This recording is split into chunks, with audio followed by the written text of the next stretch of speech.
Hello and welcome to another video by Rick Miracle, me, in my series Freemasonry and Satanism.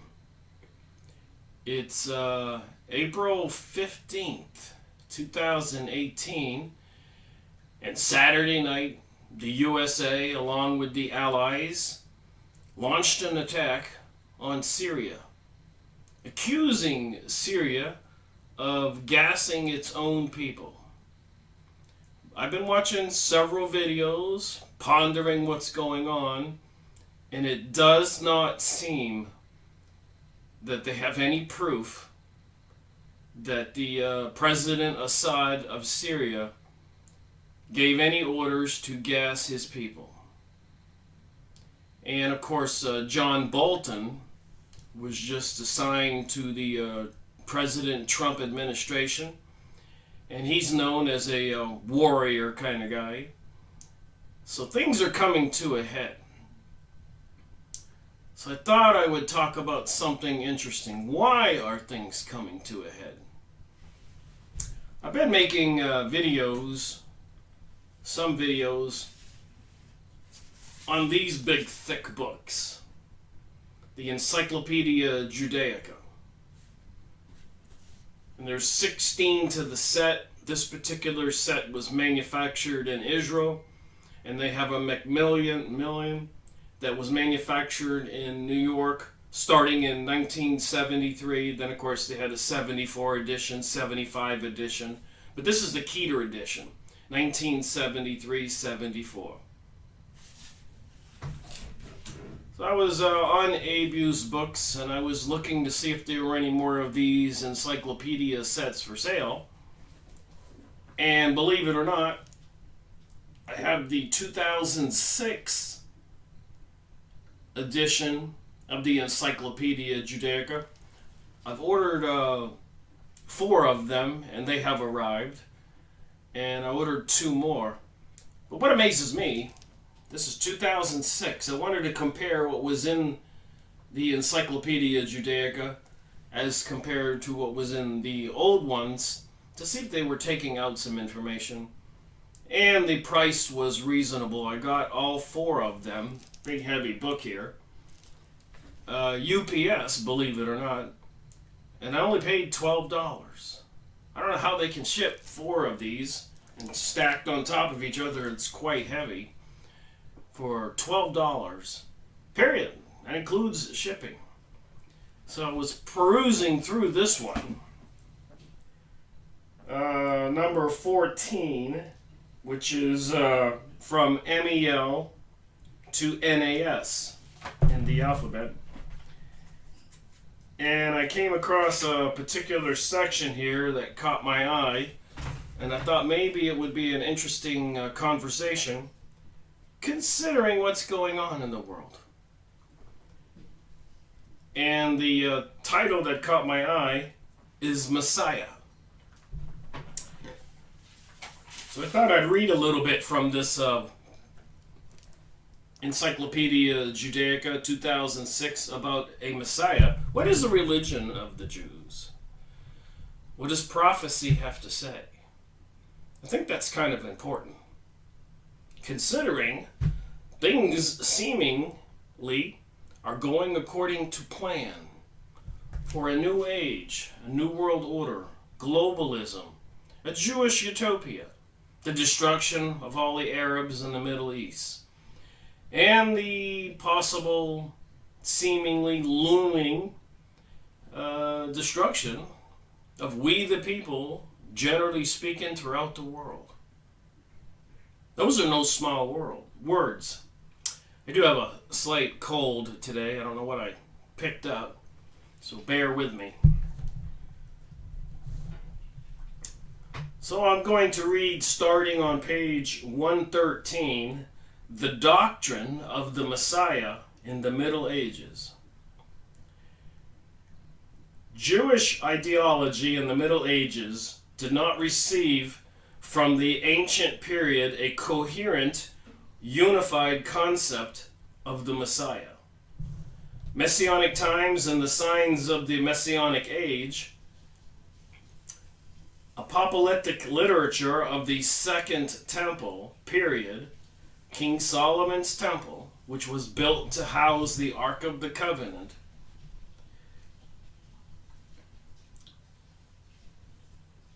apocalyptic literature of the Second Temple period differed greatly from the biblical concept of the Messiah and his times, and Talmudic literature in the various Midrashim included many contrasting views about this problem. In the Middle Ages, Messianic ideas, so believing that a Messiah is going to come and help them regain their previous kingdoms, and apparently, according to what I've been reading, rule the world. In the Middle Ages, Messianic ideas were the product of medieval thought and experience based on some ancient sources, but developed within medieval Hebrew literature and thought. During the last decades of Byzantine rule in Palestine, in the last years of the 6th century and the beginning of the 7th century, the political upheavals in the Middle East, especially the continuous wars between the Byzantines and the Persians, gave rise to a body of Messianic literature, which was destined to play a major role in shifting the image of the Messianic age in the eyes of medieval Jewry. The most important work, which was written at that time, was the book of Zerubbabel.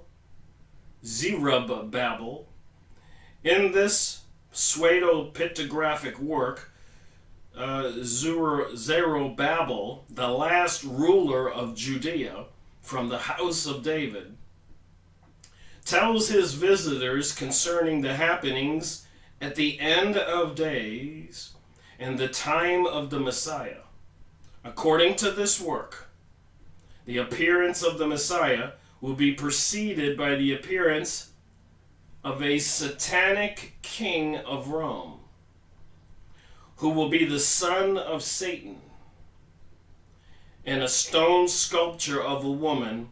His name will be Armilus, equals Romulus, the first king of Rome, who will also be the last. Armilus will conquer the whole world, vanquish all the traditional enemies of Rome, especially Persia, and will unify the whole world under his religion. He will be a spiritual Satan, as well as an emperor. According to the descriptions, the writer seems to see in him a new incarnation or a new appearance of Jesus. The whole world will believe in him and see him as God and emperor, except the Jews. The war of the Jews against this monster will be conducted at first by the Messiah, son of Joseph, assisted by a woman named Hapizban. The Messiah, son of Joseph, will gather all the Jews to Palestine and Jerusalem, but Armilus will overcome him and kill him. Jerusalem will be saved by Hapzubab. Then Hapzubab's son, the Messiah, son of David, will arise and overcome Armilus, and the Masonic age will begin. Now, there's something important here as I move along. Bear with me. It is possible that this story, which is rich in detail, descriptions of persons and the wars, and contains detailed dates for all the occurrences included in it, was written under the influence of the great victories achieved by the Byzantine Emperor Heraclius against the Persians, that would be the Iranians. For a Jew living in Palestine at that time, it seemed that the emperor was about to conquer the whole world and reunite the empire with the Christian religion. The author believed that the Messiah was not going to overcome an enfeebled, divided Roman Christian empire, but that his victory should be against an empire which would physically and spiritually as strong as possible. It would be as physically and spiritually as strong as possible. Only after such unity is achieved by a Christian Messiah can the Jewish Messiah appear and overcome the enemy. A vast literature developed around the book of Zerubbabel, apocalyptic literature describing the end of the diaspora and the wars of the Messiah and its final victory. So the end of the diaspora.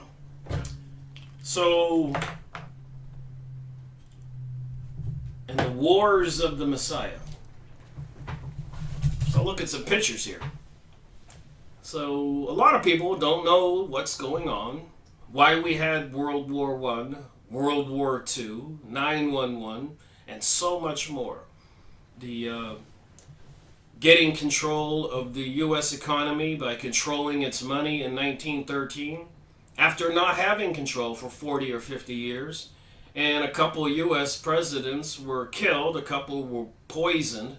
There was an attempt on their lives.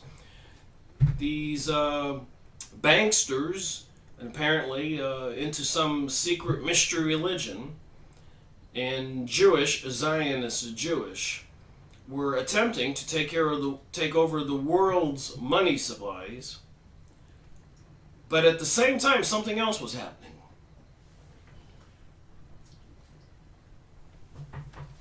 There's something called Aliyah. I've talked about this before. So I'm reading about the Messiah and the end of days and the diaspora, which has been the Jews dispersed all over the world for 2,000 years, and troubles even the 1,000 years before that, when they were rescued from slavery, according to the historic story, with Moses, and with the assistance of some god who brought on the plagues to the Egyptians and the Pharaoh, and part of the Red Sea, and gave Moses the instructions on how to build the Ark of the Covenant, which apparently housed this God being, divine being. Or is he divine? Who is the God that's expected with this messianic literature I'm reading? But anyways, I got a couple pictures here. I just want to make something really clear. For 100 plus years, and it did take World War I and World War II, there's been this effort on the part of these Jews, these elitists, to regain their golden age, their kingdom. So for the last 100 years, they've been encouraging, coercing, forcing, stirring up anti-Semitism and all kinds of hatred for the Jews, so as to encourage or scare the heck out of the Jews so they would move to the Middle East. This has been going on quite intensely for the last 100 years. So all of this stuff is connected to what's going on with the attack on Syria yesterday. And they have all these websites you can find. Israel 66. You can pay attention to the symbolism. 66 is no small number. All Aliyah flight schedules, it shows you here on this card.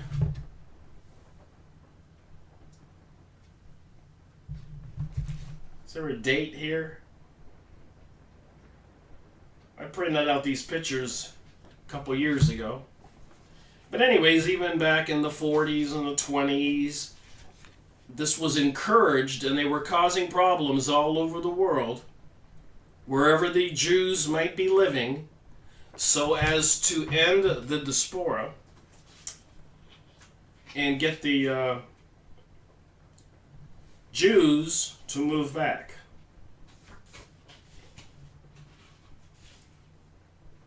There's all kinds of propaganda. You can go look up Aliyah on Yahoo image site.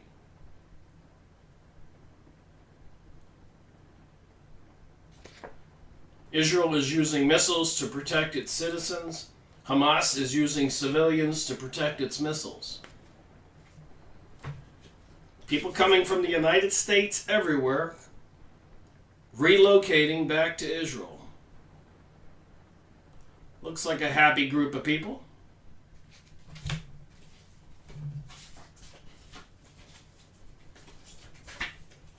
You think this guy is serious?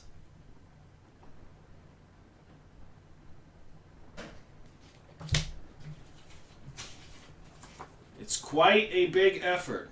And they created anti-Semitism in areas, all kinds of economic destruction, to encourage the Jews to move back to their motherland. And of course, a lot of Jews today are not really Jews. They are from the Eastern European, Western Asia, just this side of Mongolia or Russia. They were the Khazars from Khazaria, whose king 1,000 years ago, or how many years, adopted the Jewish religion as its religion.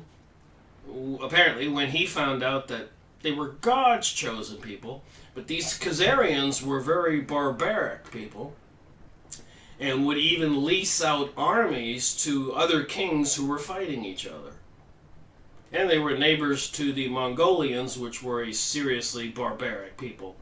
So these white Khazarians became Jews. They call them Ashkenazi Jews, but they're really not the Hebrew DNA biblical Jews from the Middle East, who would be brown people.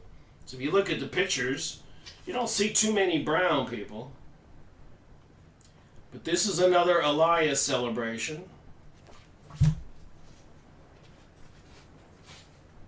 So the dispersed, the people being dispersed, the diaspora is ending. And the prophecy is at the end times, the world will be ruled from Zion, Jerusalem and Tel Aviv, the major cities in Israel.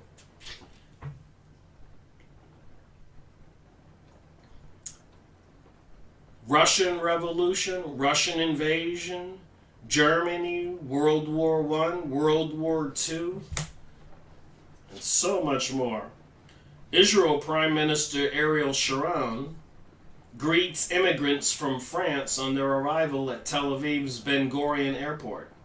Sharon also paid tribute to the French President Jacques Chirac's efforts to combat anti-Semitism. So they were creating anti-Semitism, according to my research, to encourage these people to move back to Israel. They were nation building. They are nation building.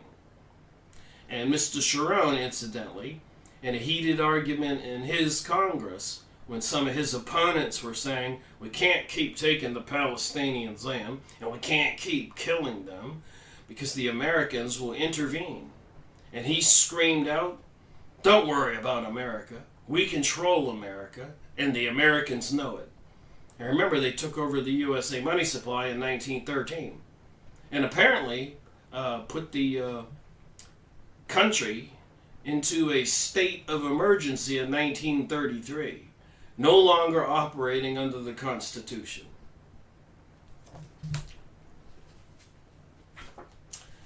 So I think I've made my point. You can go on Yahoo image site and you can find the pictures of Aliyah, a program that is happening. Make no mistake, there is something happening. And then, of course, they're bringing online, it's been going on quite a while. You can see this old train here and the flag. So this is part of biblical prophecy and history.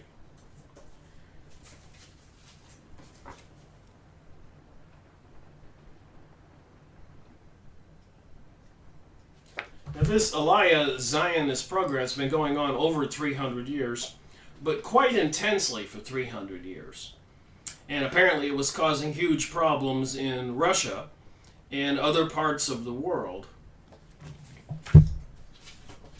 Even make a love story out of Aliyah. And I notice how much they look like people that we all know. TV characters or friends or family. They don't look like brown Arabs with the Hebrews. No small thing, I keep saying. They're nation building. Now, one of the problems they have, of course, that anybody would know, when they first were given the mandate by the British because of the Balfour Agreement in World War I, when Britain was losing the war big time, and Germany was winning the war big time. The Jews had an inspirational idea, the elite Jews all over the world, involving also the Rothschilds, the leader of the Illuminati, and some people were even calling him the Messiah. So they were trying to make an agreement to turn the war around for Britain. Britain was ready to surrender. And Germany apparently had offered them very friendly terms of surrender. Let bygones be bygones. But that's not happened after the elite Jews made a deal with Lord Balfour and others in Britain that, wait a minute, don't surrender so quickly. We can help you win the war, and we can get the United States in it because we control Woodrow Wilson, and we can supply the money, and we have all kinds of people in Germany and elsewhere to spy on everybody. So all the Jews who had fled Russia, many of them, had found a utopia, a safe haven, a place where they were very prosperous in Germany prior to World War I and during World War I. But a deal was made to betray Germany. And Germany found out about that at the Versailles Treaty, or the war criminal trials. And the Jews brought it up, said, hey, wait a minute, Britain, you won the war, you owe us. And the Germans were, of course, shocked. They had no clue. World War I. But anyways, after World War II, because apparently the British weren't ready to throw the Arabs in the entire Middle East, Syria, Afghanistan, Iraq, Lebanon, Egypt, the whole area, Northern Africa. They weren't ready to throw them under the bus. Libya. So they wouldn't fulfill the agreement, the Balfour Agreement. So World War I had to take place. And apparently World War III is supposed to finish off this conversation, as Albert Pike in 1880s, the leader for the southern jurisdictions of Masons, and a general for the South in the war between the North and the South in the USA, he wrote a letter to his friend Mazzini in Italy and said 3 world wars would be required, and he said who they would be fought between, and they have, to bring about the new age, new world order, global control. So anyways, after World War II, where my finger is, the Jews were giving the blue portions on this picture in the middle of this thing. They were given slivers of land that they probably purchased. And then as time went by, you can see that the land that they acquired in Palestine grew. And here we are today with the Palestinian people having very little land left. These people have huge aspirations.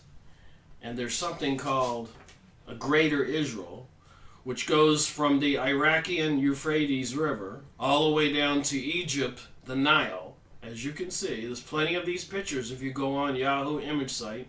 And then there's web links to these pictures describing the acquisition of the lands, and it's a biblical prophecy, from the river to the other river. That was the boundaries of the ancient kingdom.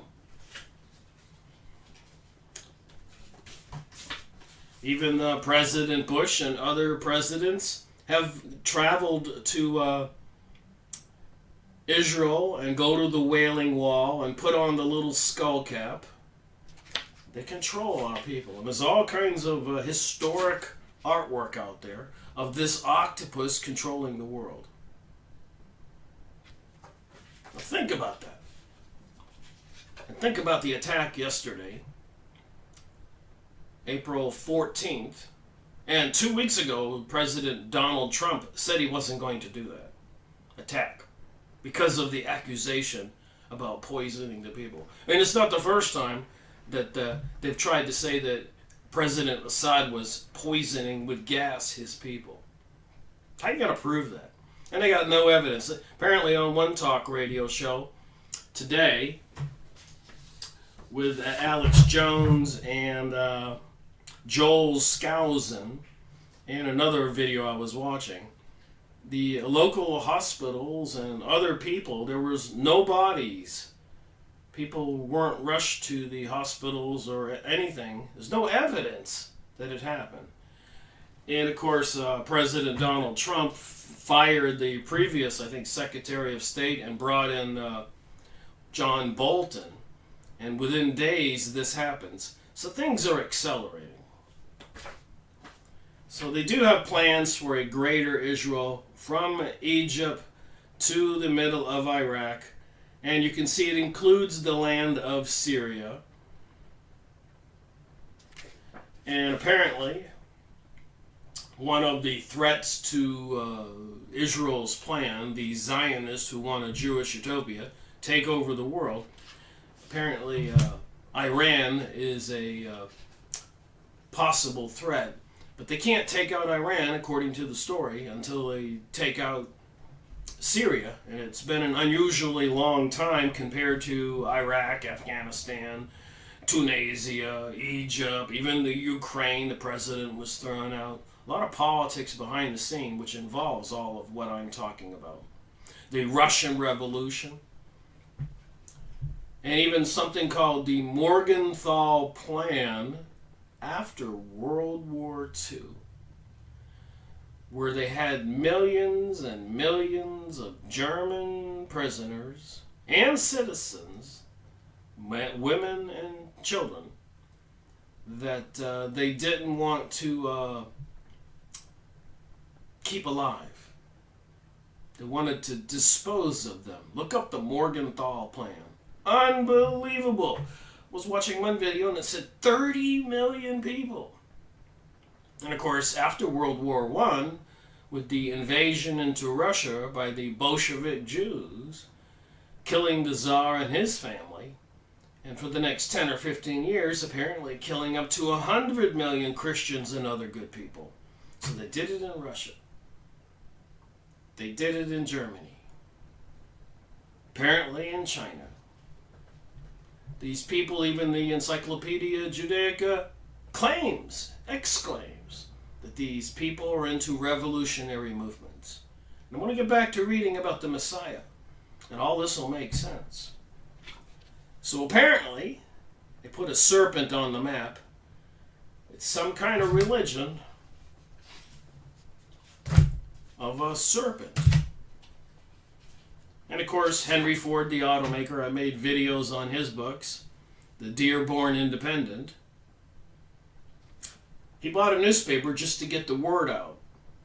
The International Jew, the World's Problem. And all the books I've been reading talk about this problem for 1,000, 1,500, 1,600, 2,000 years. Apparently they control the White House in the USA. Apparently Alex Jones was throwing President Donald Trump under the bus today, saying he apparently is completely controlled by these people. And that probably goes without saying at this point in the game.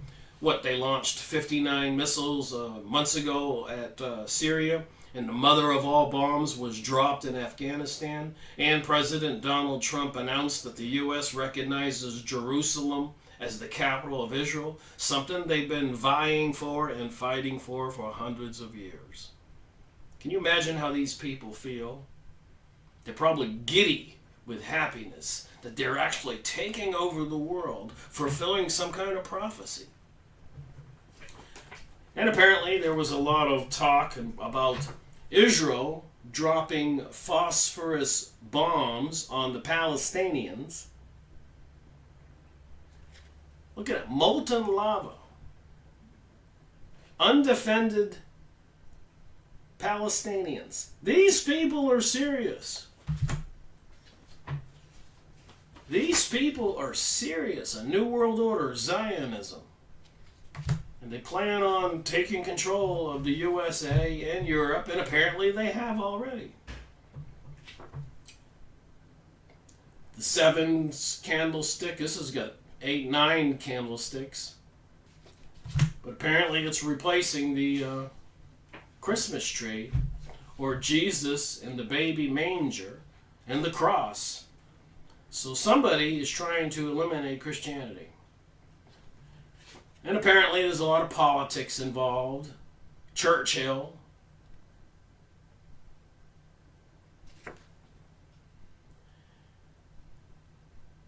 It is manifestly right that the scattered Jews should have a national center and a national home. And where else but in Palestine? And for which 3,000 years they have been intimately and profoundly associated. The champion of liberty, scourge of fascism, Mr. Churchill.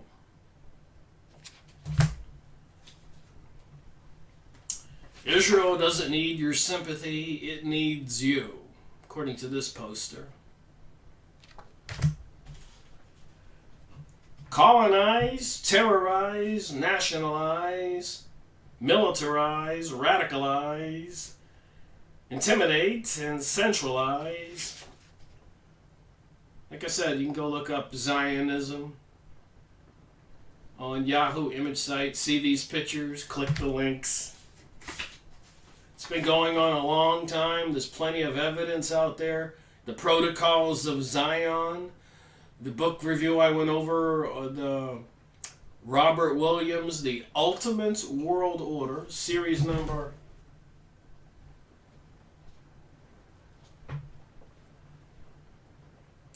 67. I think I made 3 2-hour videos.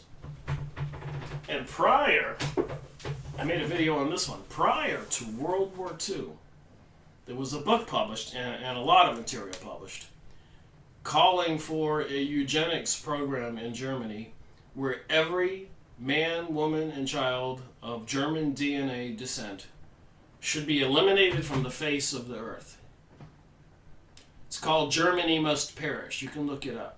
Go watch my video, Series 124. Prior to World War II. You don't think it was planned. They control our leaders. And apparently, what's going on right now is there's a looming threat because of the bombing done yesterday, Saturday night, April 15th, 14th, of Russia or China or both, or even Iran, retaliating. Will it all be staged to bring about this world order? So let me look at this book some more about the Messiah and show you how they go together with the pictures I just showed you and the things that are going on. All right, back to the book. It is difficult to date the various works in this literature. Some of them may even be earlier than the book of Zerubbabel, and that we were just talking about is the apocalyptic literature describing the end of the diaspora, the Jews being dispersed throughout the world. We can see that's taking place. State of Israel is created. And the wars of the Messiah, looks like we're getting ready for World War III, and so much more, with lots of high technologies, AI systems, artificial intelligence, weaponized microwave transmitters everywhere, HAARP, H-A-A-R-P, controlling the weather, possible using directed energy beams like in 911 according to Judy Wood, and the fires in California where the car aluminum wheels were melting, and other evidence to support that, and the chemtrailing, dumping of chemicals, toxins in our food, fluoride in the water, calcifying our pineal gland, which is supposed to be making people lethargic and suppressing their telepathic or abilities of greater thinking or communication with the divine world. So apparently it's intentional. They know what they're doing. Even Hitler during the war put fluoride in the water because he didn't need as many guards. It made all the prisoners lethargic, slow thinking, tired.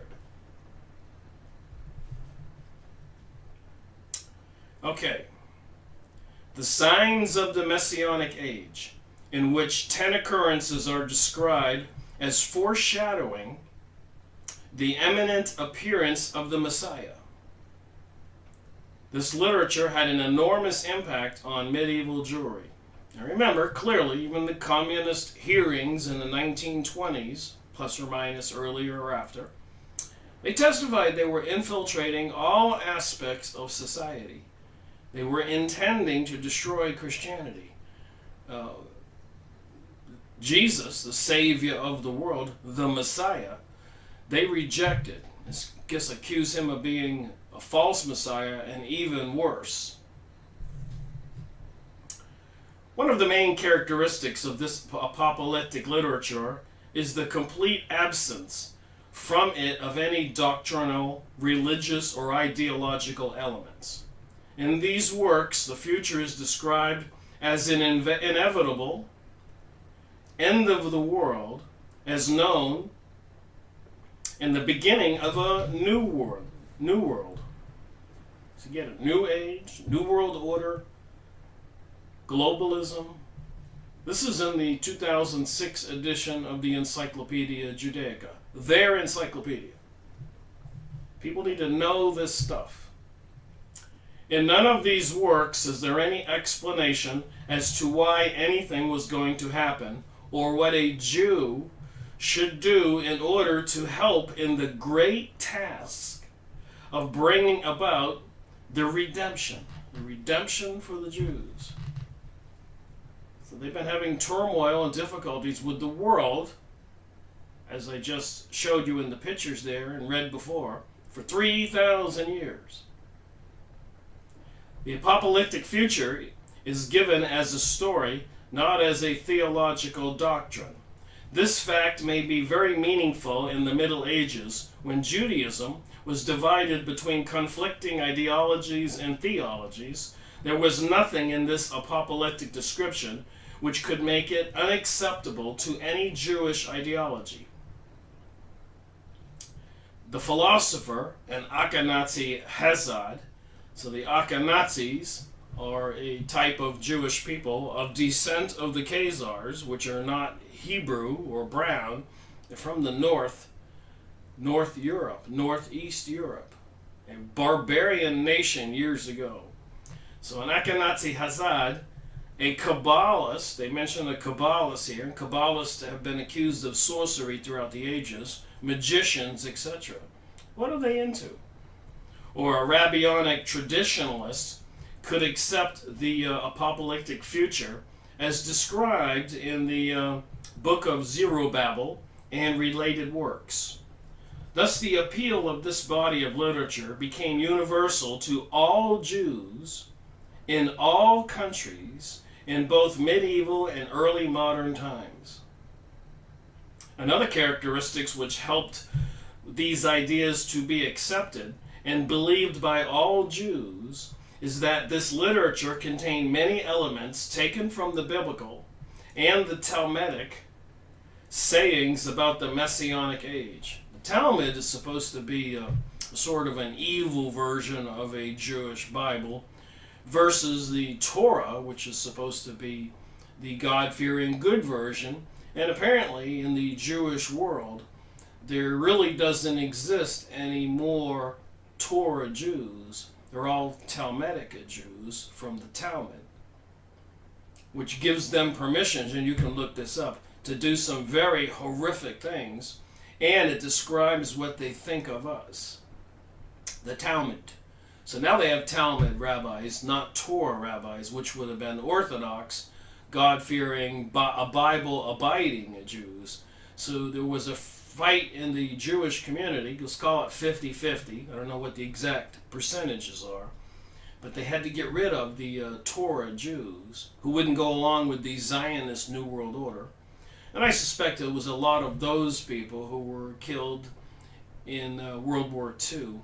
And apparently it was the Zionist Illuminati Freemasonic types who were also involved in financing and putting Hitler in power in the war. And they were predominantly at the top Jewish. So was it the reformed, evil Jewish people vying for a world order and having the good Jews disposed of and blaming it on the Germans? And then after, when saying that 6 million Jews were killed. But then I was reading today, I can show, on the Morgenthau plan by the Eisenhower administration in the USA, they didn't want all those Germans, prisoners and citizens, to be left alive. This is after World War II, at the very end of it, the days. But remember I showed you the book where they were publishing before World War II, that Germany must perish, written by some elite Jewish people, calling for the entire destruction of every Jewish man, woman, and child prior to World War II. And then, of course, World War I, where the Jews were living happily in Germany and betrayed Germany so they could get the Palestinians' land in World War I with the Balfour Agreement. Oh boy, what a story. And there's more. There was no conflict between the texts from ancient times to the apocalyptic literature of the early Middle Ages. What was fragmentary and incomplete in the ancient text was developed in the later into a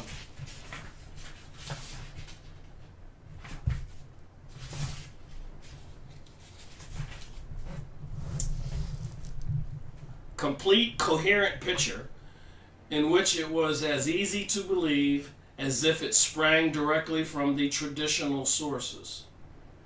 So they believed there was going to be an apocalyptic end to the world, and apparently they're going to assist in that. And that will bring about their Messiah, a warrior king, which is one of the reasons they rejected Jesus. He wasn't a warrior savior. Maybe God was trying to show them the right way to do things, and they didn't want that. They wanted a warrior king, sent from the spiritual realm.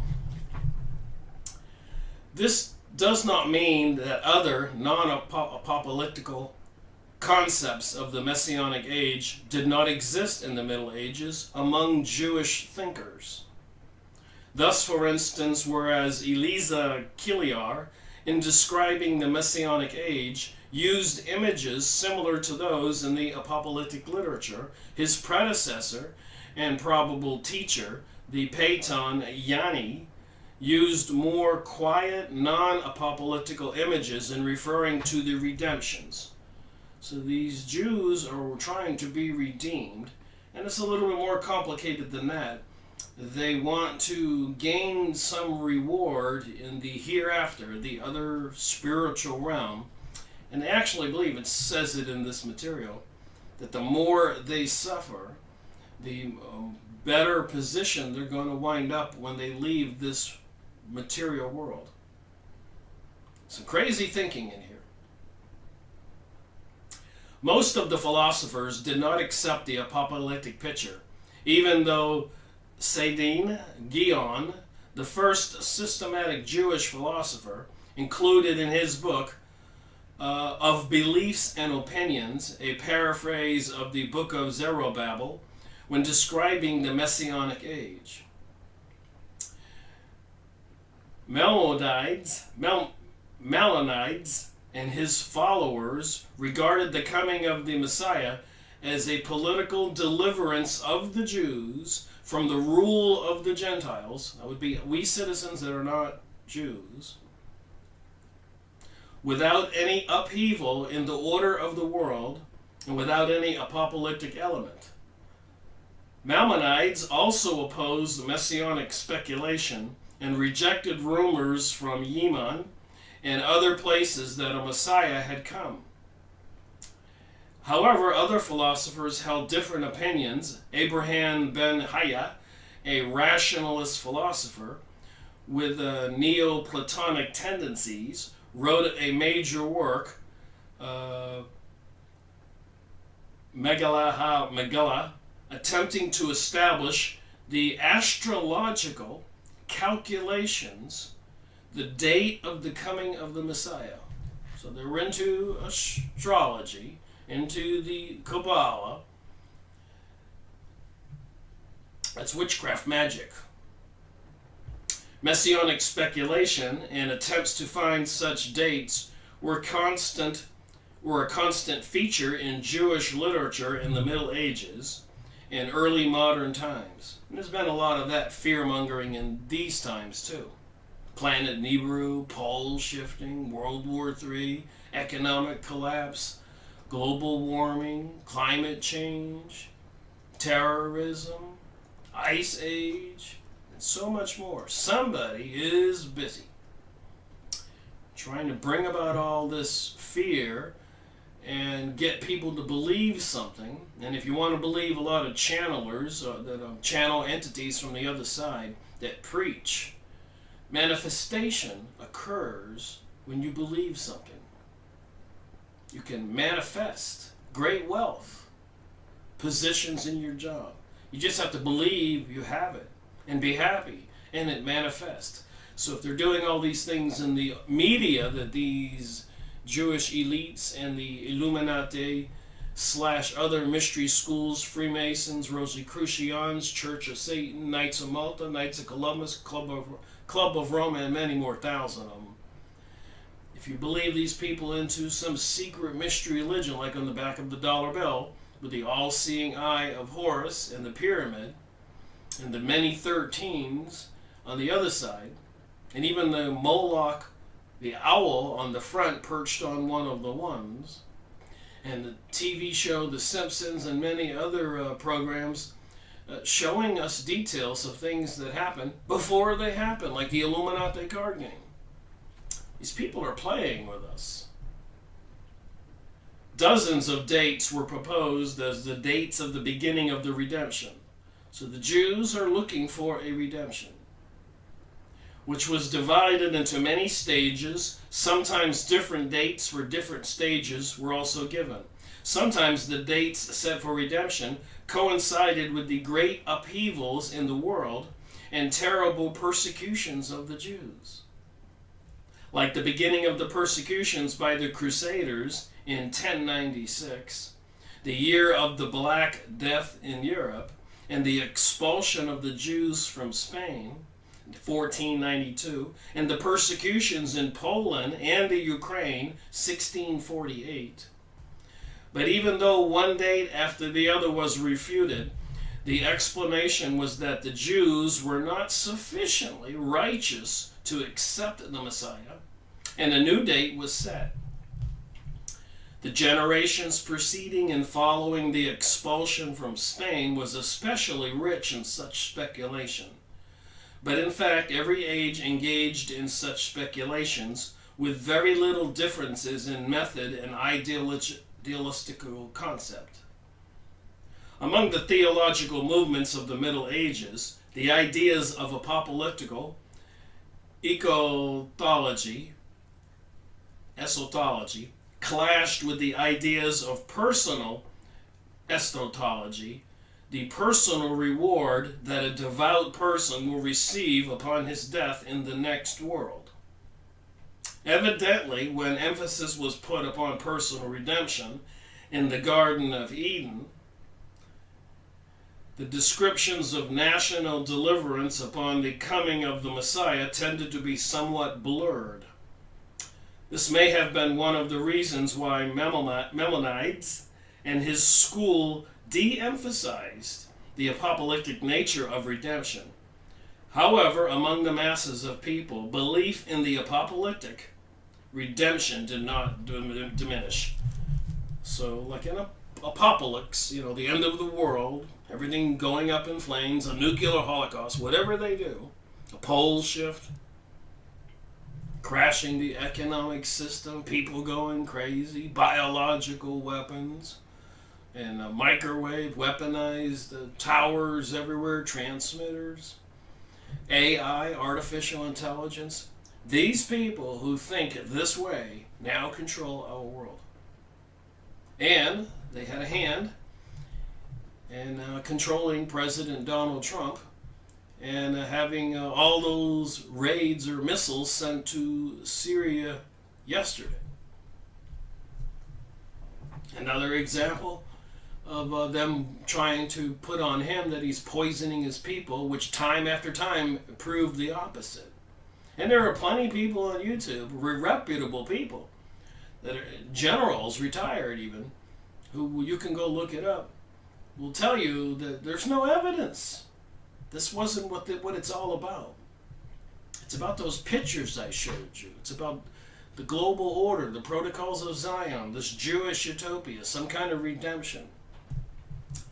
A good example of this conflict can be found in the movement of the Hasidic Ashkenazi in the late 12th and early 13th centuries. In their popular works, the teachers of the Ashkenazi Hasidim, these would be not really Hebrews, they were Khazars from the land of Khazar, whose king adopted the Jewish religion, rejecting the Islamic Arab religion, which was to the south east, and rejecting the Christian religion, which was to the southwest. So they were surrounded on both sides, one by the Islamic peoples and the other one by the Christian nations in Rome. They rejected both of those, the Khazars, a very barbaric people. In exchange, they wanted the Jewish religion because they had heard that they were God's chosen people. So these barbarians adopted the Jewish religion, which involved some kind of mysticism, Kabbalistic teachings, etc. Then the fact that it was the certain Jews, not all Jews, who rejected Jesus and had him crucified. Pontius Pilate, the Roman leader, said, I don't want to crucify Jesus, the Son of God. Are you kidding? I'm paraphrasing. But the Jews in the audience, you can look this up in the Bible, said, let it be on our heads and our children's heads. So if Jesus was from the spiritual world, which is what I believe, and accordingly the Son of God, whatever the spiritual world is, I believe we're all spiritual beings. Me, you watching this video. Apparently even demonic entities are spiritual beings. Gray aliens, apparently in some of the books I have, were able to walk through walls or pop into existence and out of existence. And a lot of videos and books on reptilians and shapeshifters, and even identified as the elite king and queen of England and the Rothschilds and all that. Even the Rothschilds' mansion, the swimming pond out front, has all kinds of reptilian serpent beings in it. And the symbols are all over the world.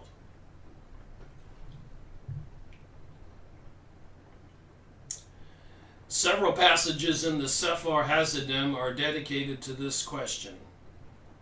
So they were talking about explained the dangers of engaging in messianic speculation and in the beliefs in false messiahs.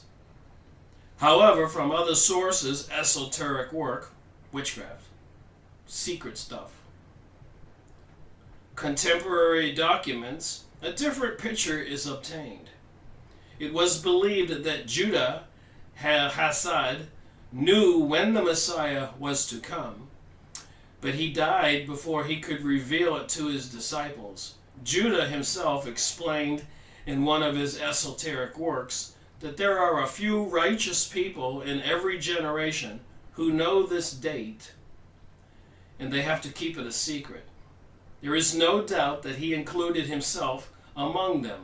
A passage describing the appearance of the Messiah was deleted from the Sefer Hasidim. The Sefer is another Jewish Bible book, but is found in manuscripts. There is a document from the Cairo Gizanet from which it can be learned that when a person appeared claiming to be the Messiah, the community appealed to Eliza of Worms for advice, and he seemed to believe in the veracity of the miracles worked by that person. So these people who could perform miracles, like Jesus did, would also claim to be the Messiah. And remember, they were into mysticism, Kabbalistic, occult activities, which are called witches, magicians. Even though Ashkenazi Hasidim put the main emphasis on personal redemption, belief in the Masonic speculation, and the imminent appearance of the Messiah was still very strong even among the leaders. So these people believe what they're doing. They believe they were destined to rule and control the world. It says it in here, I read it. And other books. From the 13th century on, especially after the publication of the Zohar, Messianic speculation and Messianic belief was centered in Kabbalistic literature. There you go, the Kabbalah.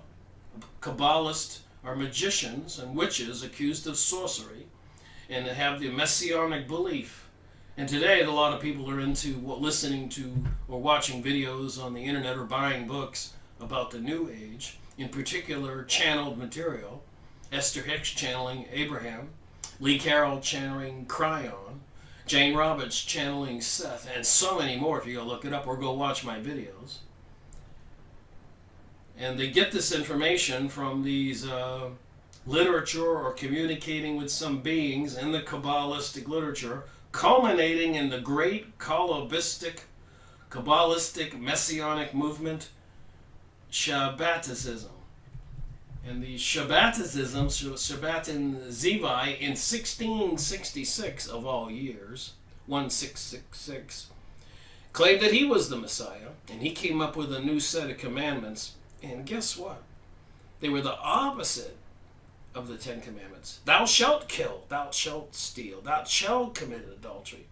If you can't get through heaven by being good, you have to be really bad. You can get there either way, you can be redeemed. According to him, and I've made videos on the Encyclopaedia set on the Sabbatai Zivi self-proclaimed Messiah. You can go watch them or go try to find these books like I did.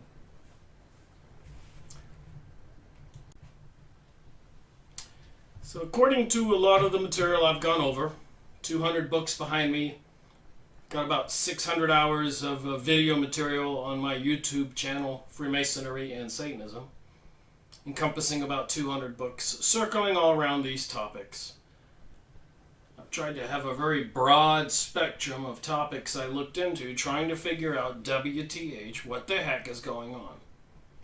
And clearly, Israel stands at the top of the pyramid, along with the Illuminati, into some mystery religion. It takes a while to get that cemented in your brain. You have to read a lot of material. It's complex. It's unbelievable. But I showed these pictures before. But they do control the Freemasons. And the Freemasons are assisting in rebuilding King Solomon's temple. There's a replica there. And I did read in this material one of the aspects of this new religion that's coming, of the redemption of the Jews when they take control of the world. They want to bring back sacrifices. That's what it said here in the Encyclopaedia Judaica. And it does involve the Freemasons, that is King Solomon's Temple. The symbolisms are everywhere.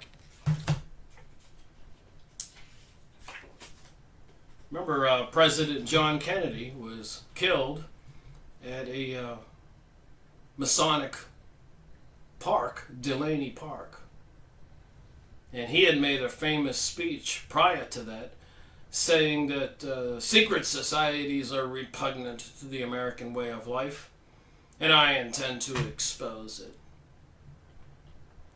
So they do have these parks everywhere, and the two columns there, and the Freemasonic symbols, even in the Denver airport, all over the world. In our downtown city squares, we have the obelisk, the pointy statue, which is a phallic symbol for Osiris, who was married to Isis, his sister, who had the sun Horus represented as the all-seeing eye on the back of the dollar bill.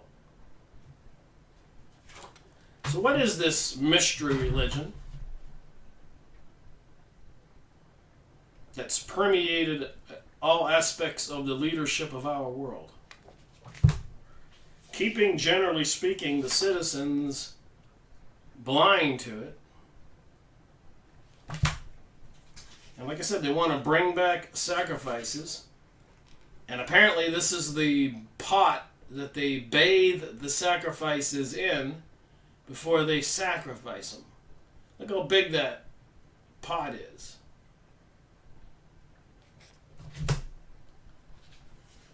And the symbol is the candlestick. Even in the shopping center for Christmas time last year, on the major mart store I went to pick up a stereo, they had the menorah, that candlestick thing, on the front door. No more Jesus, no more cross, no more Christianity. And they have these Masonic temples everywhere. And I just showed you that they're directly linked to the prophecy with the rebuilding King Solomon's temple. The symbolisms, if you go look up King Solomon's temple or Freemasonry, you can find these pictures at the Yahoo image site. And there are links to pages. Even George Washington has his eye on the apron.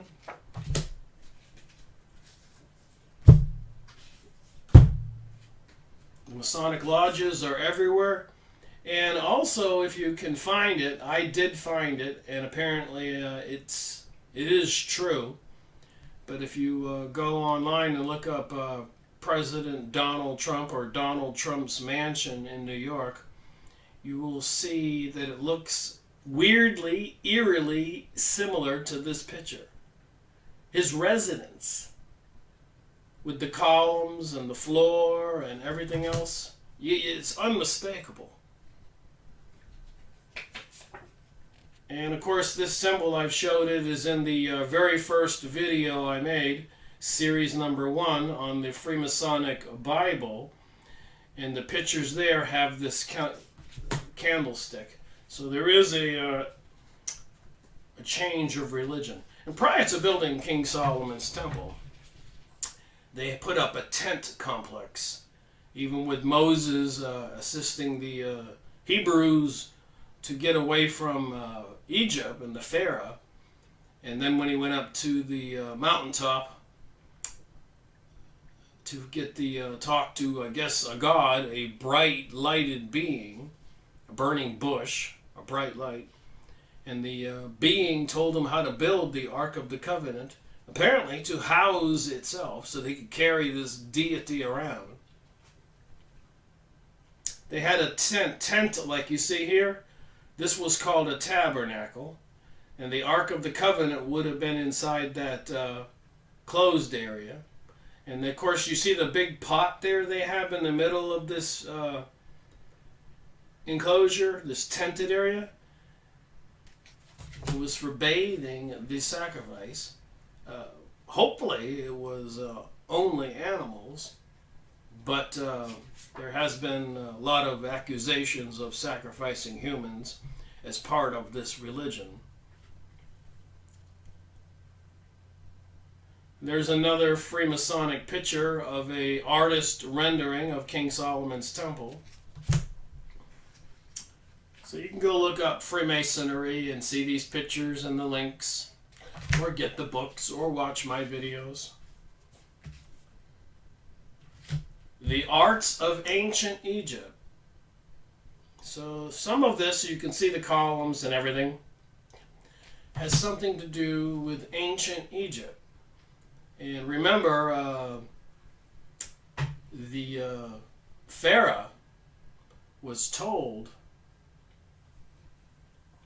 that a Hebrew would rise up and threaten his kingdom. So he had ordered all the firstborn killed. And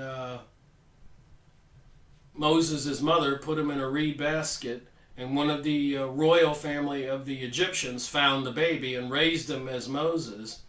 So he was one of the royal family and probably learned a lot about the mystical, Kabbalistic, mysticism, magic secrets. Interesting also, when Jesus was born, prior to that, one of the prophets told King Herod over there in Jerusalem that a Hebrew would rise up and threaten his kingdom. So he ordered all the firstborn killed also.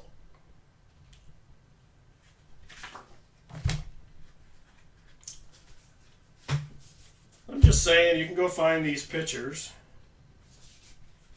and try to interpret this ancient story that they tell us, like Zachariah Stitchins. I've made videos on his book of a incoming planetary body. Look at the circle above on the top of this picture and the rays.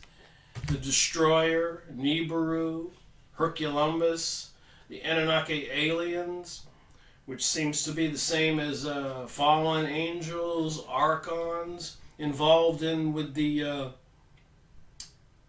aliens, gray aliens, Aleister Crowley, the evilest man alive. My series 23, go watch that, where his pictures of Lamb and Aiwass look like gray aliens, and his commandment, like Sabbatai Zevi.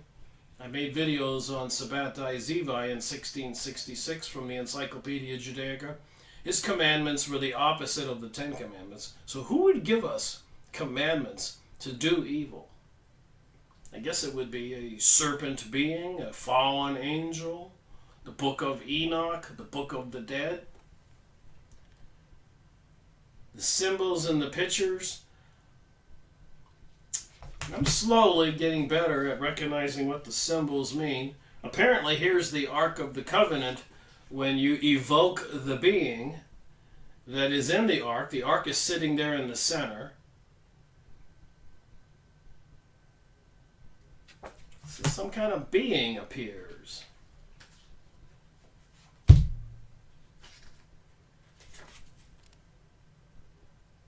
It's a fascinating bit of research trying to figure this stuff out.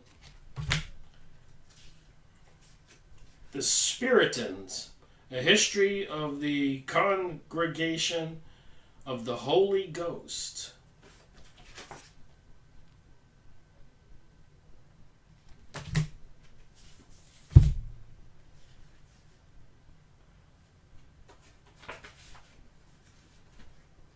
The Millennial Dawn, I made a video or two on that book. The Seven Thunders of the Millennial Dawn, predicting, prophesizing an apocalyptic event. The Spirit and the Sword, Jehovah's Witnesses exposed.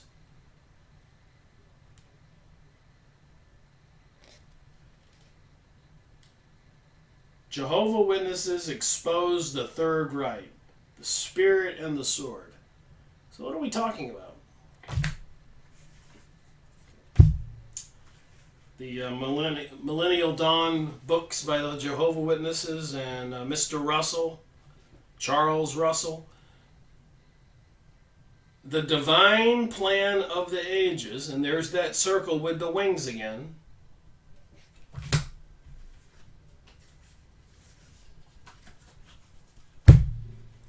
Here's another picture of the Freemasons and the symbols. The checkerboard floor, the columns, Solomon's temple,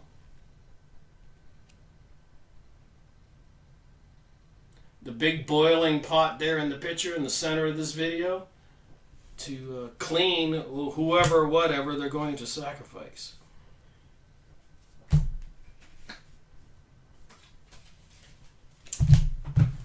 Alright, I'm going to read some more from the book on the topic of the Messiah.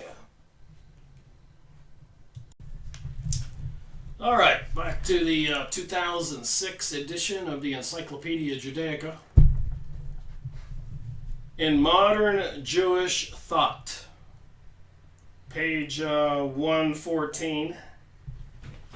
Classical reform in the 19th century reinterpreted the doctrine of the Messiah in two ways. First, it substituted the belief in a Masonic age for the belief of a personal Messiah.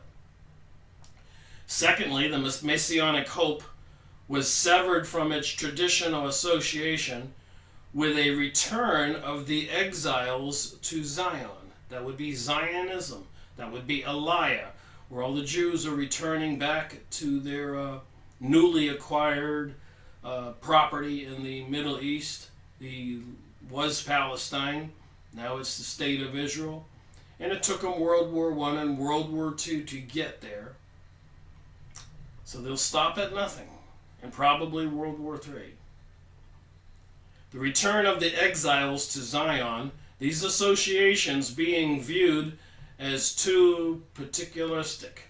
The destruction of the temple, King Solomon's temple, I've showed the pictures, and the exile of the Jewish people were seen not as calamities, but as affording greater opportunities for the fulfillment of Judaism's mission to all mankind. That's what it says here. The whole world would become perfected, and through the example of Judaism, monotheism would be the religion of all men. Progress in the Western world in terms of greater liberalism, that means not obeying the Ten Commandments. Jewish emancipation, social reforms, and better educational facilities was hailed as the dawn of the Messianic age of which the prophets had dreamed. References to a return to Zion were erased from the prayer book. The principles regarding the Messiah in the Reformed Pittsburgh Platform, 1885, read, "We recognize in the modern era of universal culture, of heart and intellect, the approaching of the realization of Israel's great messianic hope for the establishment of the kingdom of truth, justice, and peace among all men."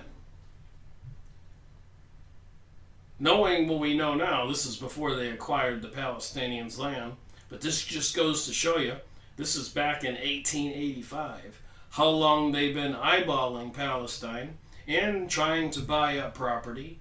1885.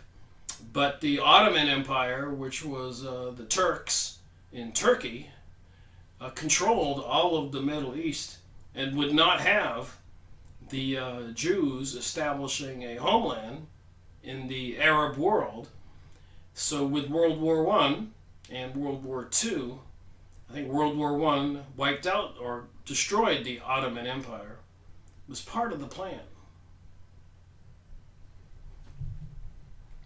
A lot of people don't know the real reasons. They had to bring the world to its knees and take over the world's money supplies to get this kind of activity to happen after thousands of years. We consider ourselves no longer a nation, but a religious community, and therefore expect neither a return to Palestine nor a sacrificial worship under the sons of Aaron, nor the restoration of any of the laws concerning the Jewish state. The Reform version of Messianism is a perfect world just around the corner, and of the Jews as the brave carriers of a universalistic message ready to be heeded by all was rendered hollow by the rise of Zionism, with its stress on the Jews as a nation and its emphasis on a physical location to Palestine, culminating in the emergence of the State of Israel, the threat of anti-Semitism, and the Holocaust, in which 6 million Jews were murdered, and the disillusionment that set in after the two world wars. So the Holocaust, 6 million Jews were murdered, so they say here. The disillusionment that set in after the two world wars. So I've been doing my homework, reading these books, and Albert Pike in 1880 something said there would be 3 world wars required. He was the leader of the southern jurisdiction of the Scottish Rite of Freemasonry.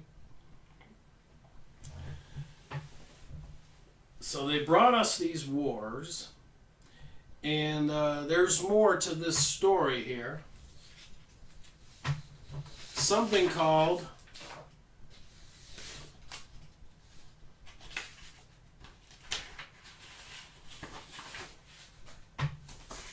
Eisenhower and the POWs. So it says in this encyclopedia that they said 6 million Jews were killed in a Holocaust.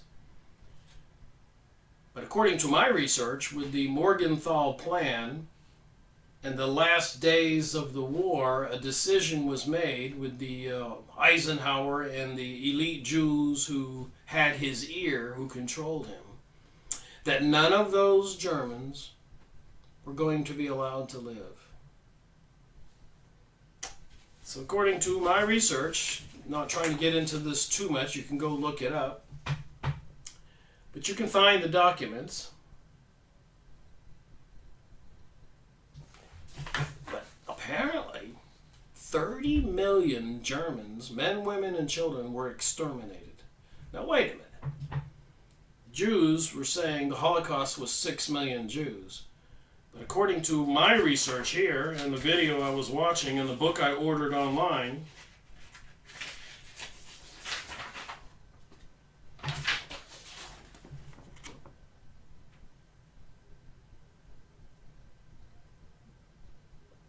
Eisenhower's Death Camp.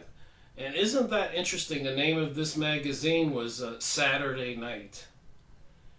And it was Saturday night yesterday that President Donald Trump and the Allies launched massive attacks on Syria. That's weird.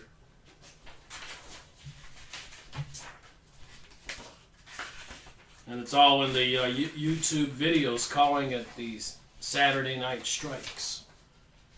So the German Holocaust, German genocide, 9 to 15 million Germans killed. Days after the war, and starved to death for the next 6 or 7 years. Post-World War II, the Morgenthau Plan, Eisenhower's death camps, a forgotten genocide.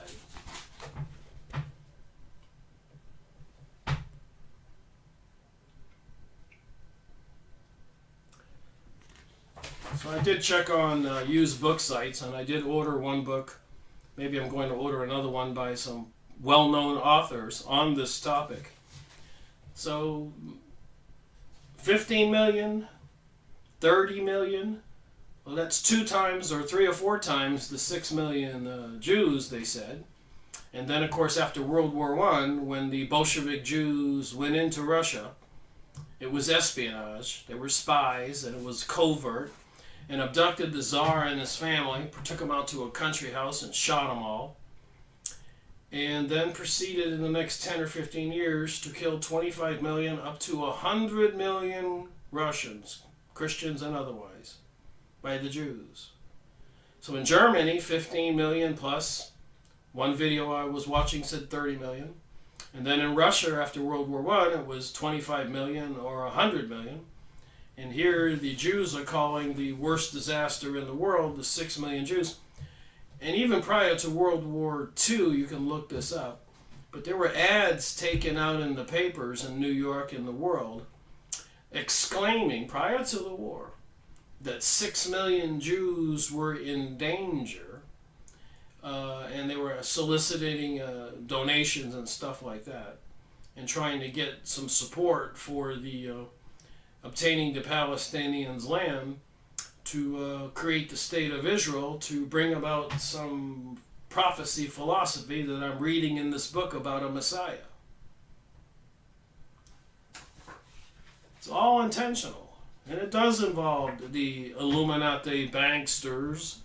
Fritz Springmeier's book, Bloodlines of the Illuminati, I've gone over that. And we know the Freemasons are involved in this mystery religion. And apparently, in a previous video I showed you, they are a huge force behind homosexuality and seemingly have a disdain, like even the Theophist Society, Helena Blavatsky's recent video I made. Women, apparently, according to these mystery school people, are the bane to humanity, are what brought humanity down, and they can't wait to reunite the sexes to have androgynous beings. And if you look up pictures of the devil, he's androgynous. And if you go look up 2014, the Eurovision, like the American Idol program, the winner was Conchita Wurst, which is a head like Jesus and a body like a silky dressed woman, androgynous.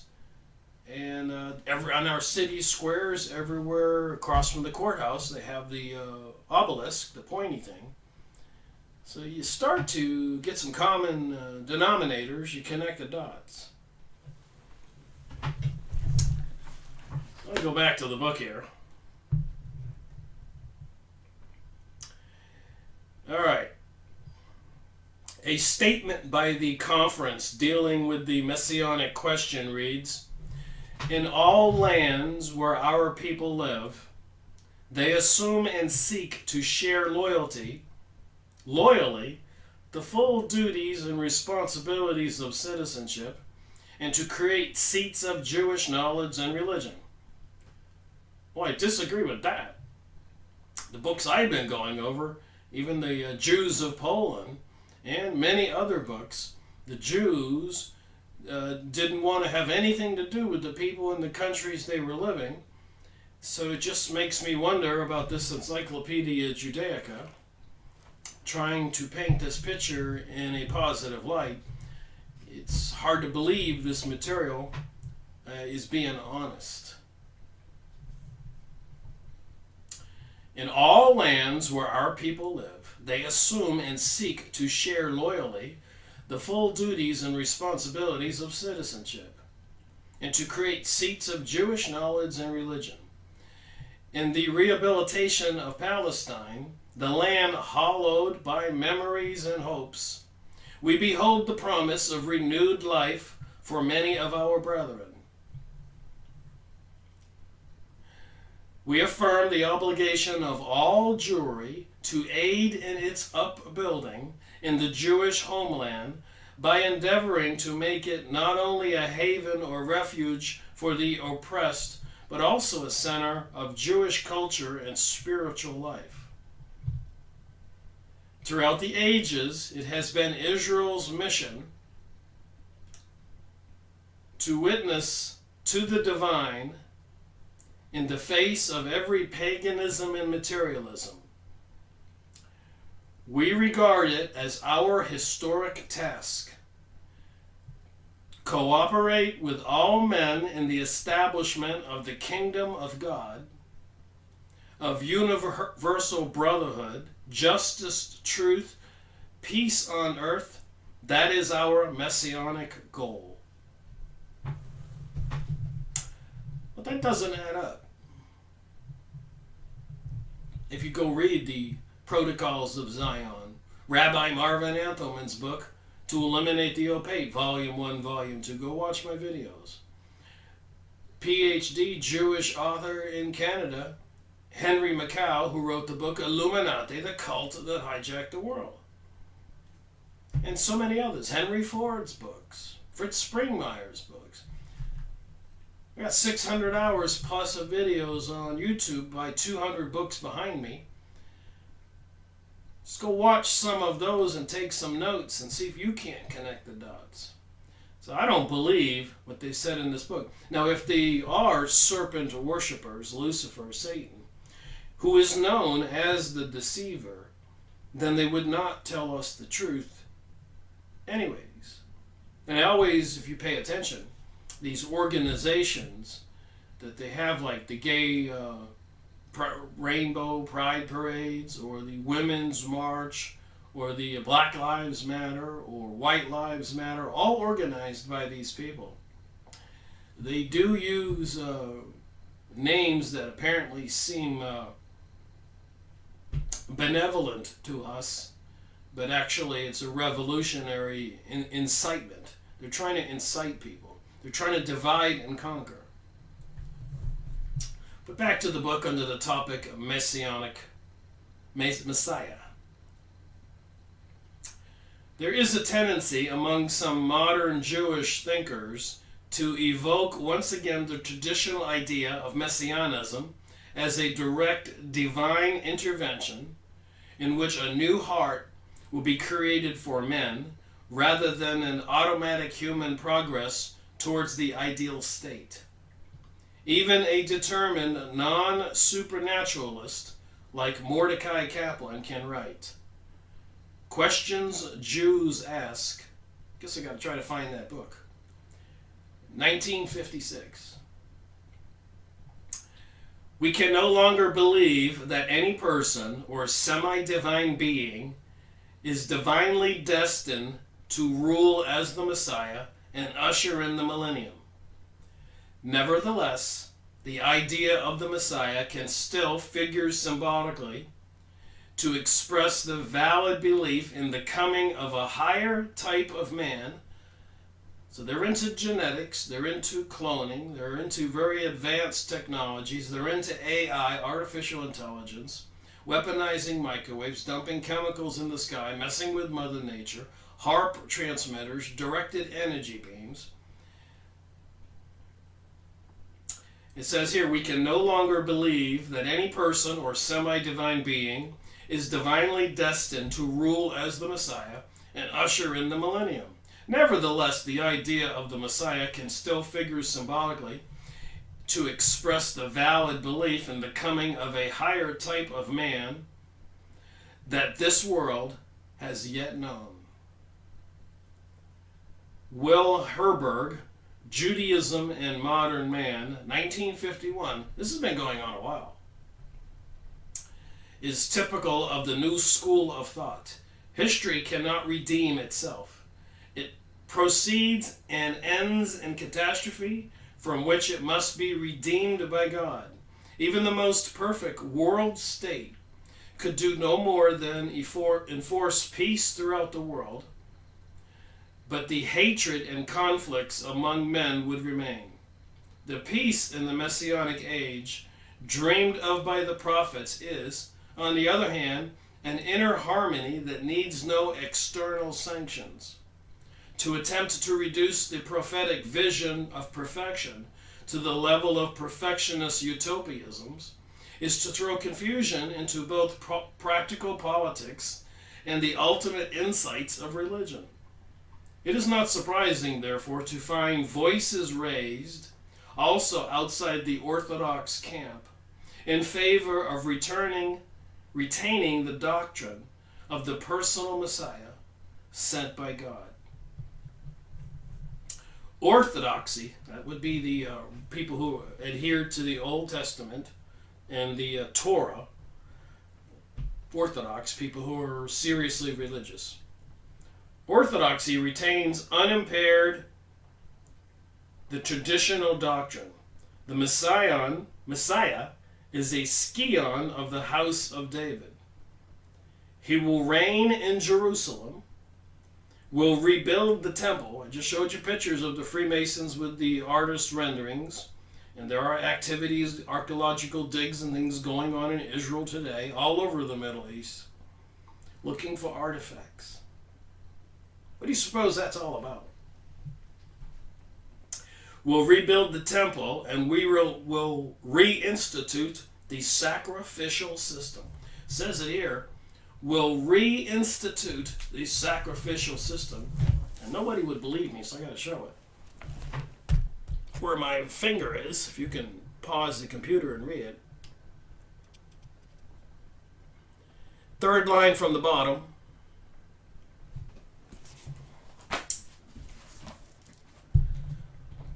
Orthodoxy retains unimpaired the traditional doctrine. The Messiah is the scion of the house of David. That would be King Solomon's temple. He will reign in Jerusalem. He will rebuild the temple. They're working towards this. You've seen the pictures from the Freemasons. And will reinstitute the sacrificial system.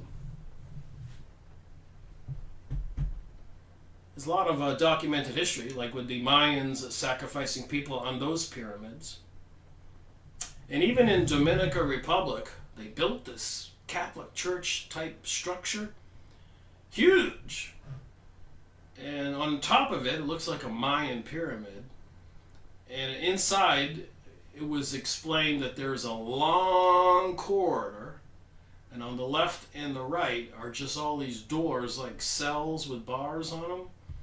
And Bill and Hillary Clinton, something I read a long time ago, went to visit this in the Dominican Republic.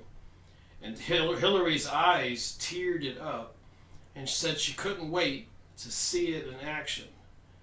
So someday will those cells in that building be full of people who are going to be sacrificed.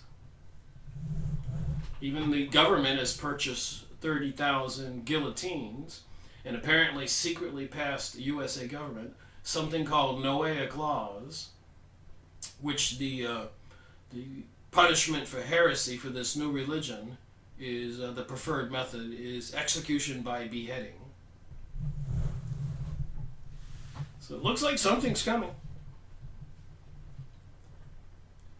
Syria is under serious attack, and a lot of people on the videos I was watching today and before said that Iran will be next, and they're doing all kinds of crazy things in Europe and the United States, preparing us for something.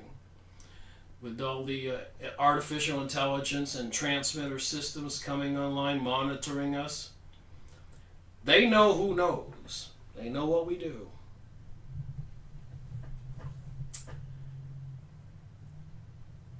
Reinstitute the sacrificial system. Many Orthodox rabbis were at first opposed to Zionism in that it seemed to substitute a purely human redemption for the Redeemer sent by God. But with the establishment of the State of Israel, here we go, the widely held Orthodox view was to see the events in Israel the beginning of the redemption. So this is the beginning of the redemption. And you saw the pictures where they're planning on a greater Israel, and they're destroying all their enemies, the Arabs, all around them. There was evidence that they had a hand in 9/11. I've gone over books on those topics. The foundations laid by humans under God's guidance, ready to receive the building to be erected by God's direct act. Among Orthodox rabbis, there is no lack of speculation on the meaning of the contemporary events in the light of the Messianic hope. Thus, M. Kasher, 1970, has tried to read that the moon shall be confounded, and the sun ashamed, for the Lord of hosts will reign in Mount Zion and in Jerusalem, and before his elders shall be glory. So it's coming, according to the Encyclopaedia Judaica that I'm reading, under the topic Messiah. In the writings of A.I. Kook, K-O-O-K, the argument is advanced that the Jewish people had become too spiritual, too remote from the world, to pave the way for the Messiah. The concrete realities of a modern state based on Jewish principles of justice and compassion are essential. I don't know anything about the Jewish justice and compassion towards we Gentiles. Through my knowledge in history, there have been some Jewish leaders and important people like Benjamin Friedman that have tried to warn us. Go look up Benjamin Friedman's famous speech. Kook accepted the theory of evolution even in the moral sphere, in that it is evident of the movement of the whole of creation towards its ultimate fulfillment, as in the Messianic hope. 1938. So that was the end of the topic under Messiah. The next topic is Messianic movements. So I'll make another video on that one in this series. This is series 194. And I might end this video by looking at a couple pictures and maybe talk about something. I do watch other people's videos, and I don't just believe what they say. I go get the books, as you know, and I go look up the documents and try to verify the information. And if it's important, I share it in my videos. And this topic here seems to be seriously important. Here is what happened to the Constitution and the Bill of Rights.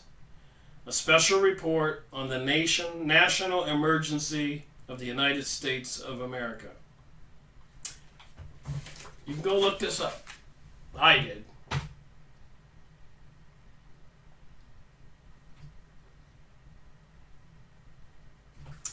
Now, put it in perspective of the times. World War I was over in, 1916?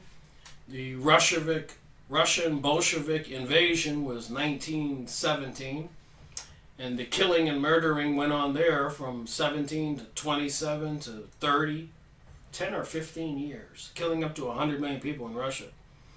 Remember, prior to World War I, for almost 100 years or maybe longer, the Russian Tsar, the leading families, were trying to police and control the Jews who had messianic dreams and getting their homeland back in Palestine. So it was causing some problems in Russia in the 17 or 1800s. My point is, many of the fleeing Jews made it to Germany, where they found a safe haven prior to World War I. So there was vengeance extracted on Russia after World War I, where Russia was weakened and probably caught off guard. Never saw it coming. The Bolshevik Jews coming by train, invading the palace, abducting the Tsar and his family, killing them in some farmhouse, and proceeding to police and put all kinds of Bolshevik Jewish people in charge and start the killing. After World War I, days after. And then, of course, after World War II, with the Morgenthau-Eisenhower agreement, they wanted to kill all the Germans, period. Like the book they wrote before the war, Germany Must Perish. Because in World War II, a lot of Germans knew about the betrayal in World War I. You got to cover your tracks on these activities. Revolutionarist. Even when I was reading that one book about the French Revolution, at the end of that, they were trying to wipe out Christianity in France. So all this stuff connects the dots. So in 1933, after World War I, And prior to World War II, there was a coup in America, and all lawyers and politicians are sworn to keep its secret knowledge from the general public.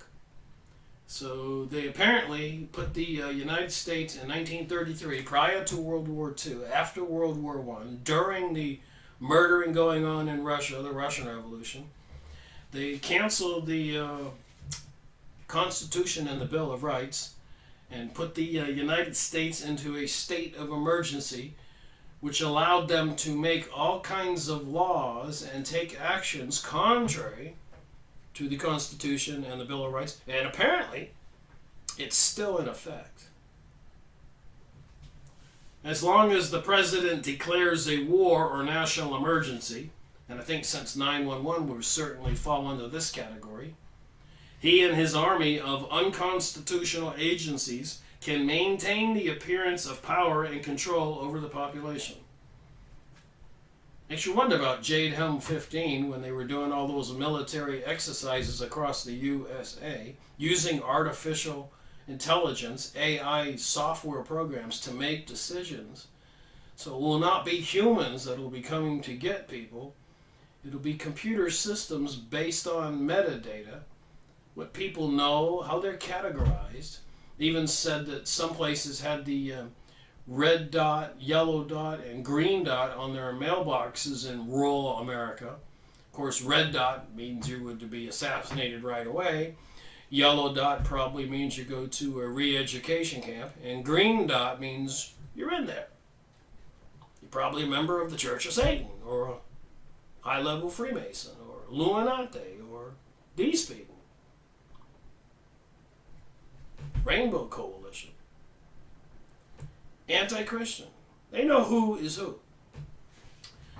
During wartime or national emergency, we the people are considered to be the enemies of the state. As enemies, the president can determine what we can and cannot do. This is not conjecture, nor conspiracy theory. It is well researched and a documented fact. So you can look this up, Special Report on the National Emergency in the United States of America. Once the emergency is declared, remember we just sent a bunch of missiles and made a huge attack on Syria. Russia is threatening to retaliate. So once the emergency is declared, the common law is abolished, the Constitution is abolished, and we fall under the absolute will of government, public policy. We're under a system of public policy, war powers. All the government needs to continue is to have public opinion on their side. It's like 911. A huge deception. So it's pretty easy to see, if you want to see, where the dividing line might be. A lot of people into the Rainbow Coalition and New Age material, anti-Christians. Theirs constitute maybe more than 50%, 60%. And the Christians and other good people believe in moral society. The number is dwindling.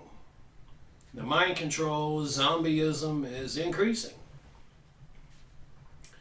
So the government will make accusations and call people who don't go along with the government. Let's say they declare war with Russia and everything goes under the police powers. It's all by design. The Constitution would have no meaning. The Constitution is suspended now. It has been for 60 or 80 years. We're not under law. Law has been abolished.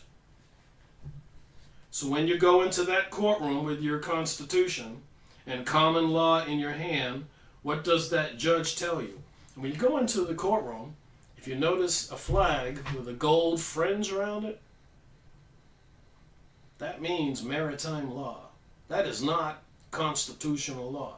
And if you go into a courtroom these days, you will see the flag with the red fringe. And you can look this up. I've gone over this in previous videos. I was astonished when I learned this years ago. So you plead not guilty or recognize that courtroom with that flag with the gold fringe. Maritime law, just like a ship's captain. He can have you executed on the spot. The captain is the captain. When the Constitution is suspended, those judges don't fool around. But what you can say is, I do not recognize this court. I recognize God's law, not your law. You cannot recognize, plead guilty, not guilty, anything. There's no negotiating. You do not recognize that court. And for all practical purposes, they have to release you. You got to put yourself under their jurisdiction. Go look it up. Don't believe me. You got to just say no. I don't recognize this courtroom. You have no power over me.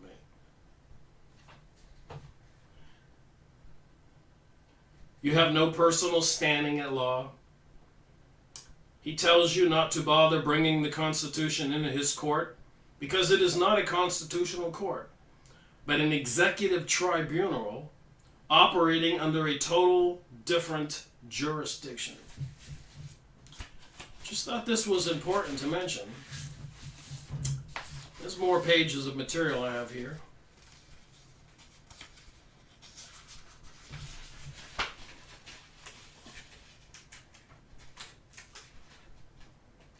I've heard about this before.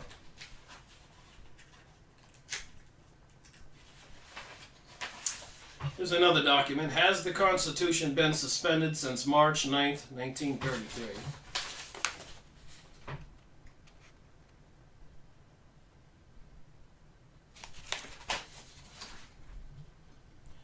Liberal progressive Democrat Franklin Delano Roosevelt suspended the Constitution on 3/9/1933 by making American citizens the enemy of the federal government.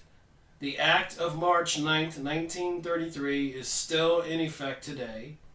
The Constitution remains suspended and completely at the whim of the President.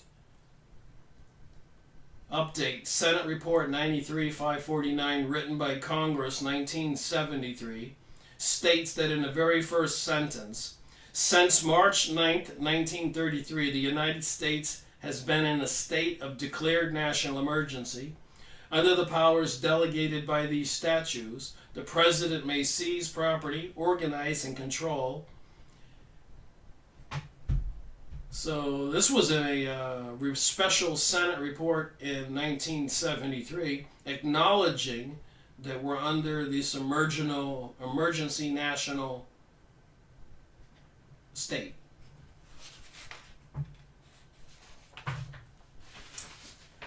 What else do I have here?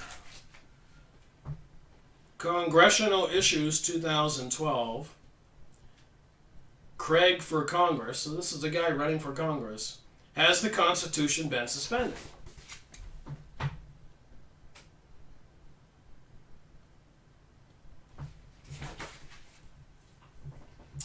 Not a single person who signed the Constitution would say that the Constitution is being observed today in any meaningful sense.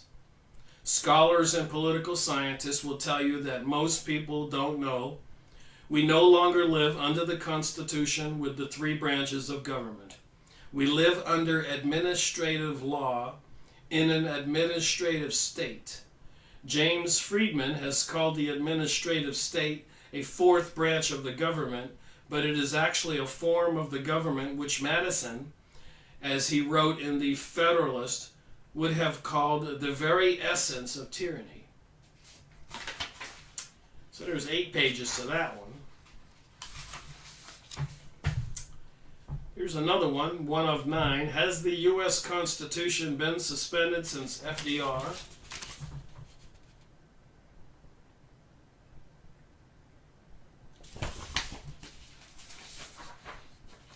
March 9th, 1933, FDR signed the Emergency Banking Act.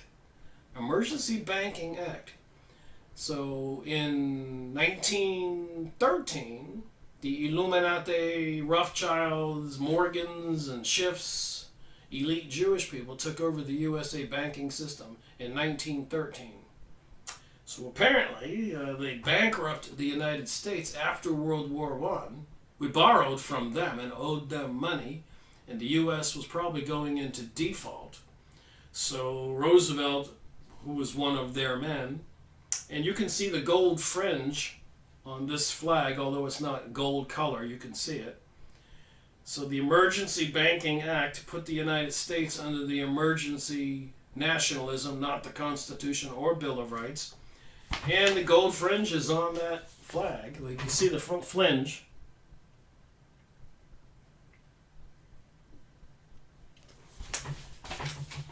So that was not a constitutional office he was in.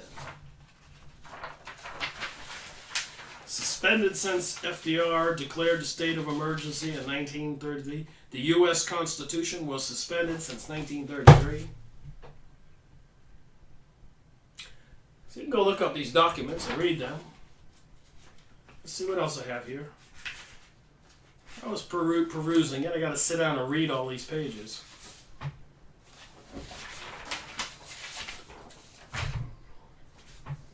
The U.S. Constitution was suspended since 1933. This was published in November 26, 2009. The TCU Nation. Here's a great article I found on the net. It's a short explanation of why the government is passing seemingly unconstitutional laws and how we can return back to a constitutional republic. The 1933 state of emergency was meant to be temporary, and FDR even promised to end it before he left office. A whole lot of material there to read.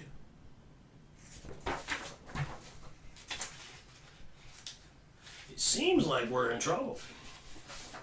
You got the state of Israel trying to bring about some kind of prophecy where they're going to rule the world. And that's what it says on the next topic in the Encyclopaedia Judaica.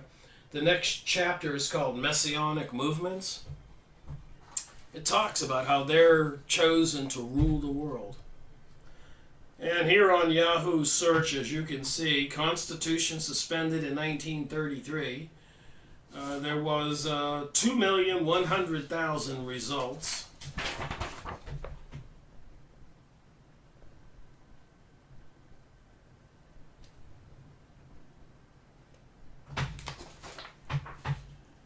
And then, of course, I went over that document at the end of World War II where Eisenhower, with the Morgenthau plan, proceeded apparently to kill 15 to 30 million Germans. They didn't want the Germany to come back as a strong nation.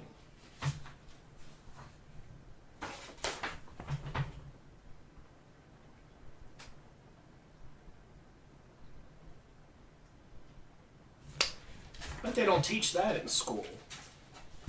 So apparently at this particular time, they were not under the constitutional government. I know I showed these pictures earlier, but it's staggering information. There's books published by quality authors who investigated and wrote about this stuff.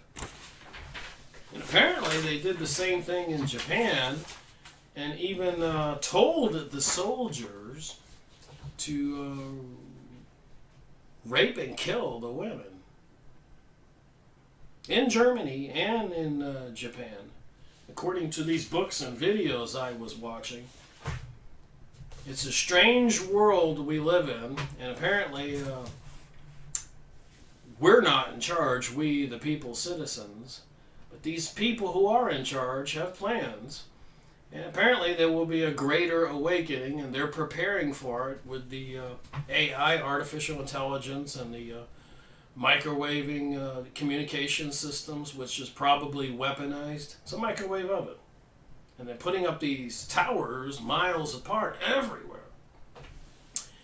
And other technologies, we are all probably walking around with a detonator in our hand, carrying around our cell phones.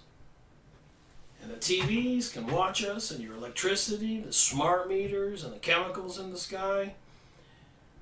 Just look what happened to Syria Saturday night. Completely. They got pictures you can go watch on Fox News, another video of all the incoming missiles. And Russia's threatening something that we can't do it again, or retaliation. And you got China and North Korea and Iran. Somebody's trying to bring all this to a head and bring about some kind of prophesized apocalyptic event. Thank you for watching my video, Rick Miracle reporting.